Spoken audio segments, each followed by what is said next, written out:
In a first, the four leaders of the Quad, a strategic forum comprising India, Japan, Australia and the United States, reaffirmed their commitment to a free and open Indo-Pacific in a joint op-ed in the Washington Post. In Friday's Quad meeting, the leaders vowed to strive for an Indo-Pacific region that is free, open, inclusive, healthy, anchored by democratic values and unconstrained by coercion, sending an apparent message to China. Post the Quad summit, Indian envoy Taranjit Singh Sandhu said India-US relationship is going much deeper, and this was very much reflected in the equation between Prime Minister Modi and President Biden.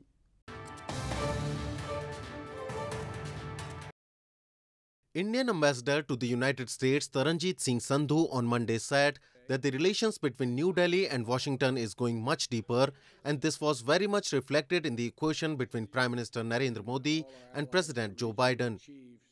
Friday's power-packed virtual meeting between the heads of government from Quadrilateral Security Dialogue or Quad, a strategic forum comprising India, Japan, Australia and the United States of America, has firmly set a democratic diamond around China.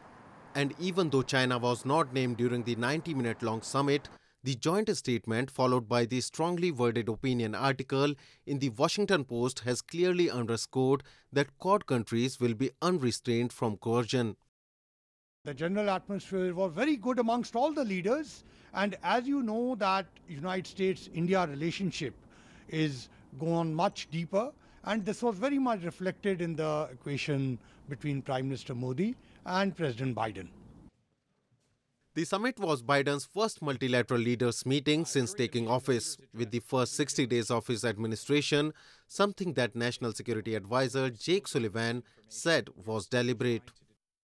Meanwhile, New Delhi is expected to discuss steps to take in the Quad initiative further when US Secretary of Defense Lloyd Austin visits India after the stops in Tokyo and Seoul.